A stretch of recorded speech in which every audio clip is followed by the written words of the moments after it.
Excellencies, dear ministers, ambassadors, delegates, and participants, dear online participants, I'm Milica Sandic, and I'm grateful to be your master of the ceremony for the 2024 Europe and Central Asia Regional Platform for Disaster Risk Reduction hosted by the Government of Montenegro. Before giving the floor to the speakers of this opening ceremony, I would like to mention that interpretation in Montenegrin as well as in the Russian languages is available online and through the headsets available in this room. I would also like to mention that this session is accessible on site and online through closed captioning and international sign language. I would like now to invite the UN Special Representative of the Secretary General for Disaster Risk Reduction, Mr. Kamal Kishore, to take the floor for his opening remarks.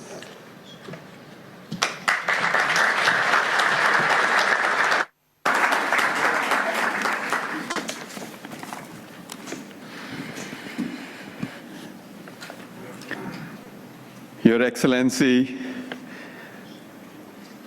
Mr. Milojko Spic, the Honorable Prime Minister of Montenegro, Mr. Duarte da Costa, President of the National Authority for Emergency and Civil Protection of Portugal, Your Excellency, Mr. Janez Lenarčič, European Commissioner for Crisis Management, Honorable Minister of Interior, Excellencies, esteemed delegates, ladies and gentlemen. On behalf of the UN Office for Disaster Risk Reduction, it is my pleasure to welcome you to the opening of the 2024 Europe and Central Asia Regional Platform for Disaster Risk Reduction. We are privileged to be holding this meeting in this beautiful city of Budva, and we are grateful to the Government of Montenegro, under the leadership of His Excellency Prime Minister Spajic, for hosting us. I would also like to acknowledge and thank our partners in the European Commission and the Council of Europe, as well as the United Nations Development Programme, for their support in organizing this regional platform. This collaboration is a testament to our strong partnership and shared goal of building resilience in Europe, Central Asia, and beyond. I'm very grateful to the hundreds of national, local, and non-governmental delegates who are participating in this platform, many of whom have supported us by organizing sessions and public events since yesterday morning.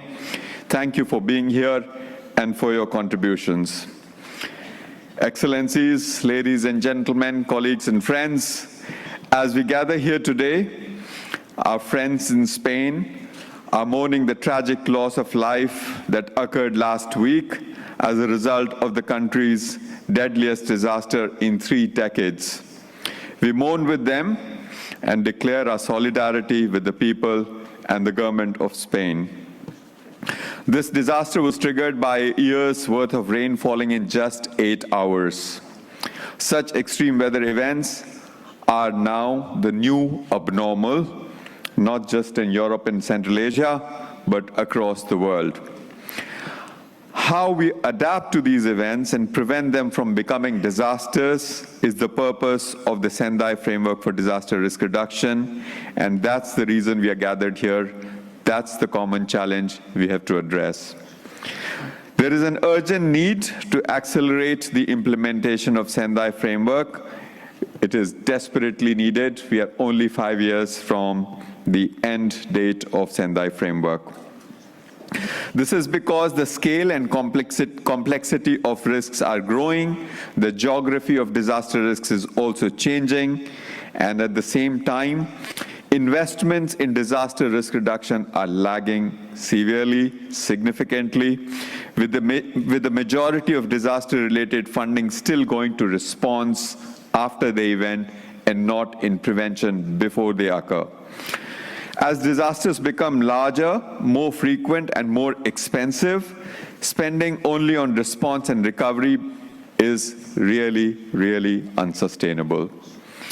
In the European Union alone, it was found that weather and climate-related events caused economic losses of 738 billion euros between 1980 and 2023, with the last 3 years alone accounting for 22% of the total. Moreover, this is a region with great variations, great variability, from highly developed countries to landlocked developing countries, and those that are exposed to a whole range of hazards, not just hydrometeorological hazards, but also geophysical hazards such as earthquakes.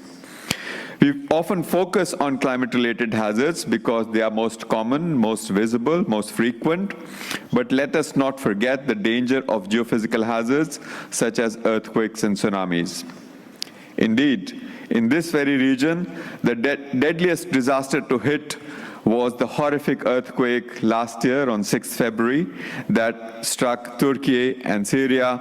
It claimed 50,000 lives and affected more than 15 million people. Just 2 days ago, on 5th November, we marked the World Tsunami Awareness Day. It is even more significant this year because this year, in just 7 weeks, we will have the 20th anniversary of the Indian Ocean tsunami, a disaster that occurred far away from here, but killed nearly 2,000 people in this region. Tourists from Sweden and Norway and other Western European countries who were in Thailand and Indonesia at that time, they lost their lives, even though the disaster occurred so many thousands of kilometers away. That said, and despite the many risks and challenges, I believe that this is the region that is best positioned to fully implement the Sendai framework. And that is what the 55 countries of this region agreed to in Portugal through the adoption of the regional roadmap from 2021 to 2030.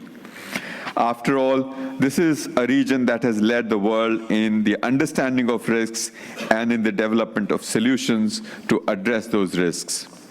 From leading on clean energy and climate change adaptation to the promotion of nature-based solutions, this region has been a leader.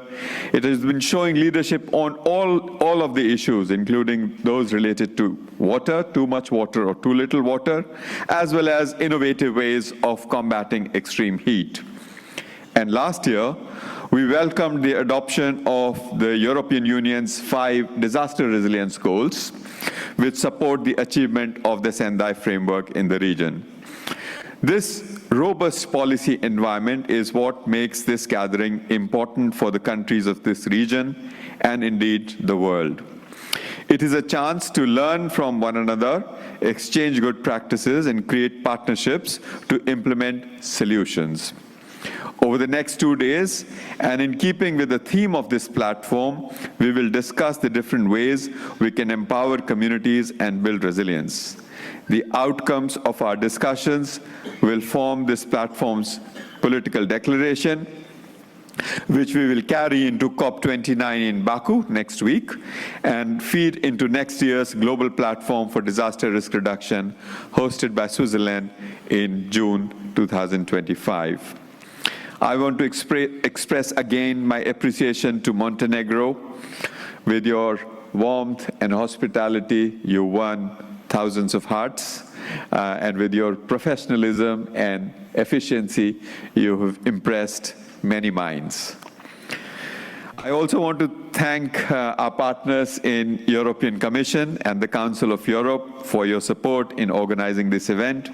Let us really make the most of it. Let us be fully present to each other and leverage this regional platform to strengthen the bonds that unite us against the disasters that threaten all of us. I look forward to our discussions, and thank you all for being here. Thank you.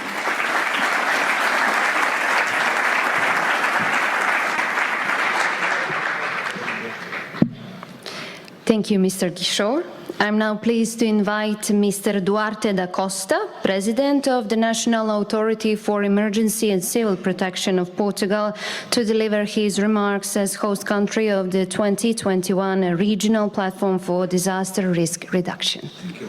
You're welcome. Good morning to all, dear Mr. and Honorable Prime Minister, dear Special Representative Mr. Kamal Kishore, dear Commissioner, should I call my friend Lenasic, thank you, all Excellencies. It is my deep pleasure to take part on this opening ceremony of the Regional Platform for Disaster Risk Reduction on behalf of the Portuguese government. Almost 3 years ago, we gathered in Matosinhos for the European Forum for Disaster Risk Reduction in a completely different context due to the limitations caused by the COVID-19 pandemic.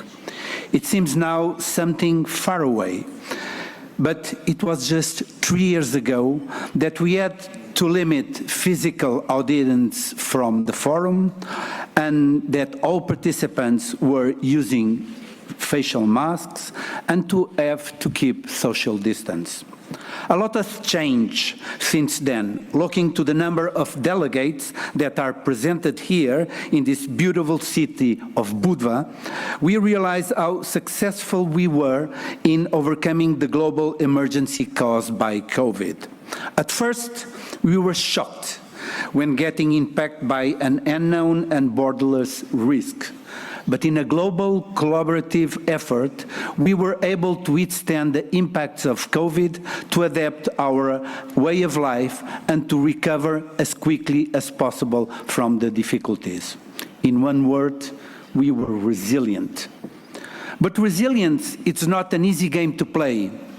As we speak, there are no doubts left that we are living a true climate crisis with real impacts in our lives. Extreme events are today more likely to happen with shorter time intervals and with potentially increasing catastrophic effects. We are still so fragile, and Spain shows us that on the hardest way. And here I express all our condolences to the people of Spain. These events cannot be dealt only with response procedures, although this cannot be neglected. The key to success and to protect our citizens, communities, and our territories need to be based on the work upstream, especially creating conditions so that when events occur, impacts are small and as light as possible. That's why this regional platform is so important in placing prevention and preparedness in the agenda of the 25 countries of the European and Central Asia region. I am sure the discussions and debates taking place today and tomorrow will be enriching. Taking stock on the Matosinhos outcomes, this platform will pave the way for our future work in the implementation of the Sendai Framework for Disaster Risk Reduction. Dear Mr. Prime Minister, as the former organizer country of the platform, I'm honored to symbolically endorse you the guidance of this regional platform. On behalf of Portugal, and I believe also on behalf of all the other nations, organizations, and stakeholders attending the platform, I wish you all the success in your leadership and remaining committed to a close cooperation that will allow us for a safer and resilient region. Thank you all.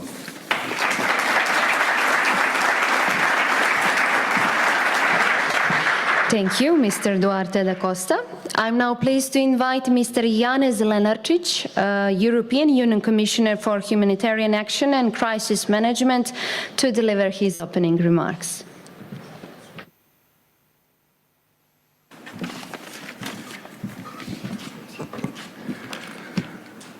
Prime Minister Spajic, Special Representative Kishore, my friend from Portugal, Costa, ladies and gentlemen, Excellencies, I would like to start by extending my thanks to Montenegro for hosting this edition of the UNDRR's Regional Platform for Europe and Central Asia, and for bringing us together in this beautiful city of Budva.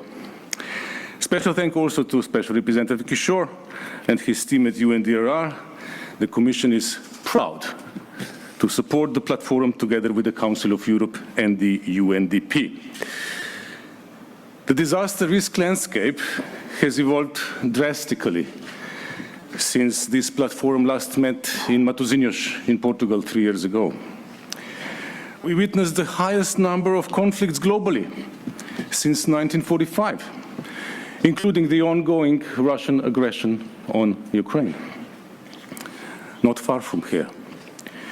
Meanwhile, disasters around the world continue to grow in frequency, complexity, and intensity, driven by deepening climate crisis.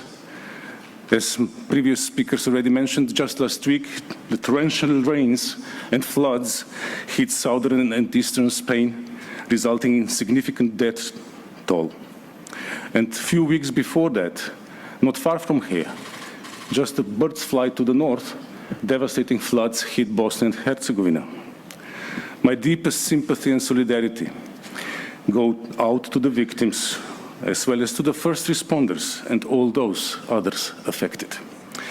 And stepping back for a wider perspective, we only need to look at the rocketing number of requests for assistance through the UN Civil Protection Mechanism over the past 5 years, and we see a disturbing trend.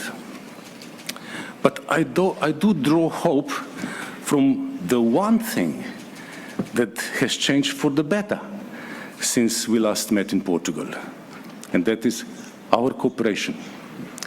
As disaster risk has steadily increased in recent years, so too has our mutual support and solidarity, crossing borders and sectors to strengthen our resilience in the face of crisis.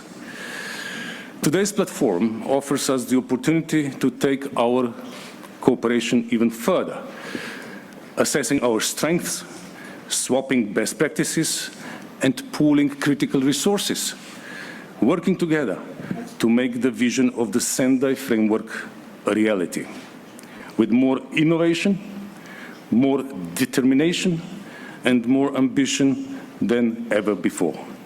I look forward to working towards these goals in this platform meeting later today, and I wish you all success in your deliberations. Thank you.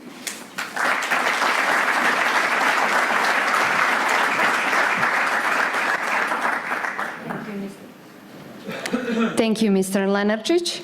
Now I would like to invite H.E. Milojko Spajić, Prime Minister of Montenegro, to take my place at this lecture and deliver his remarks and to formally open this 2024 Europe and Central Asia Regional Platform for Disaster Risk Reduction.